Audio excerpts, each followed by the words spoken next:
today we're off to explore one of the world's greatest engineering mysteries. A city that shouldn't be possible, a city that shouldn't exist, Venice, Italy. Now, if you like history and technology, then you'll love this series.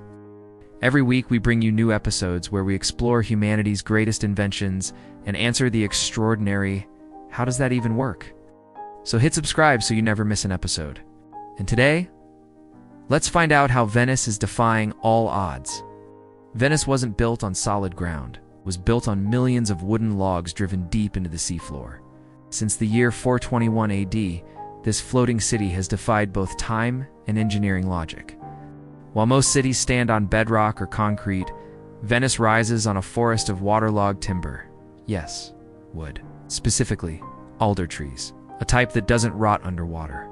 When buried in clay and soaked in salty water, this wood doesn't decay, it petrifies.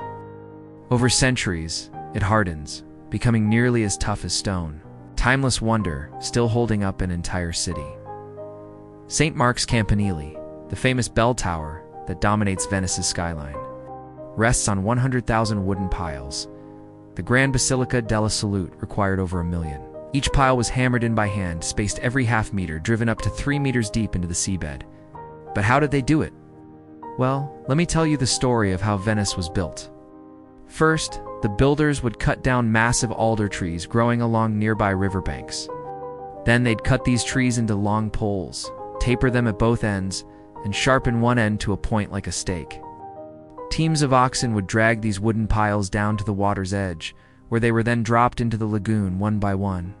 Workers in shallow boats paddled out to the piles and used long hooks to hold the top of the stake steady, while others below in deeper waters hammered the bottom with heavy sledges. Each pile was driven down as deep as 3 meters into the soft mud and clay of the lagoon floor. They were spaced just 50 centimeters apart, creating a dense forest of timber under the water. Over time, the spaces between the piles filled with silt, and the tops of the stakes were covered with layers of earth and small pebbles.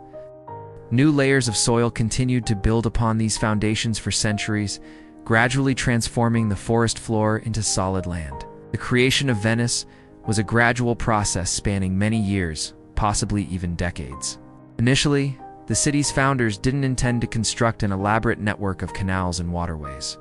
Instead, they simply created artificial islands by driving wooden piles into the shallow waters of the lagoon.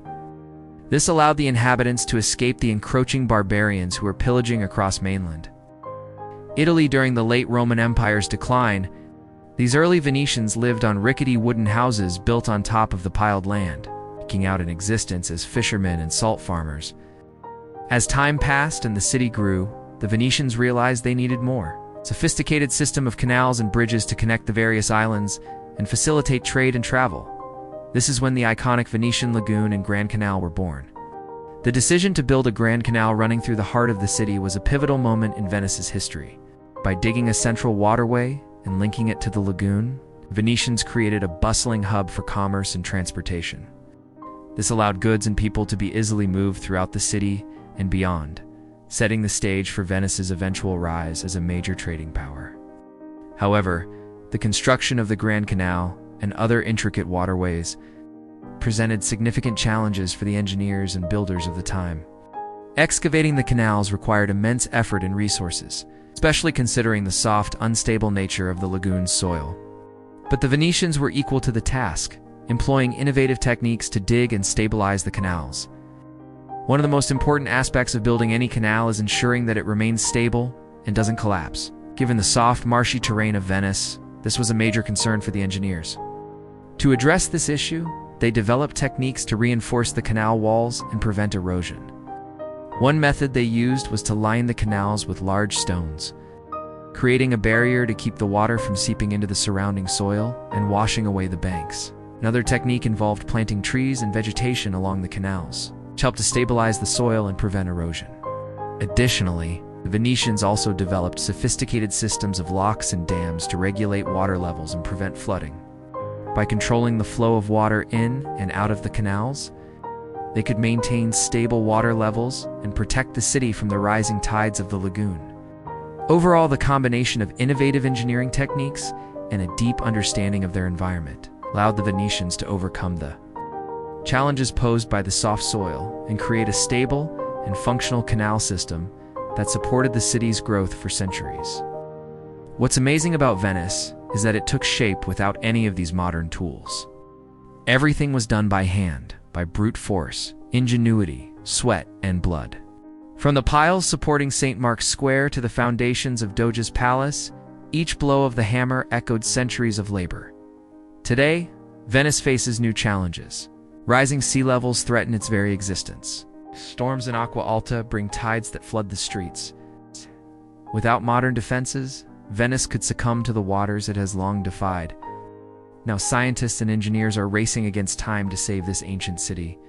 They're testing solutions like movable barriers and underwater levees to keep the sea at bay. But preserving Venice for future generations will take immense effort. Why did they choose to build on water instead of solid ground? It comes down to necessity. The island's soft, muddy terrain offered a natural defense against invaders. Their enemy, the barbarians who rampaged across northern Italy in the late Roman Empire's final days, couldn't easily cross the marshy lagoon to attack them. This protected location became a haven for refugees fleeing mainland Italy. Over time, it evolved into a fortified fishing village and trading post. But as centuries passed, Venice grew beyond its protective borders. Its people ventured farther out onto the lagoon, reclaiming more land with their groundbreaking piling technique. They domesticated the wild waters, transforming them into canals and basins to expand their city. This way, Venice defied the very nature of its birthplace. Rather than letting the water swallow it, Venice became one with the water. So there you have it. Venice, a testament to human ingenuity and adaptation, a city that dared to defy the odds and thrive on the water. Well, don't forget to hit the like button if you want to see more content like this. Thanks for watching. See you next time.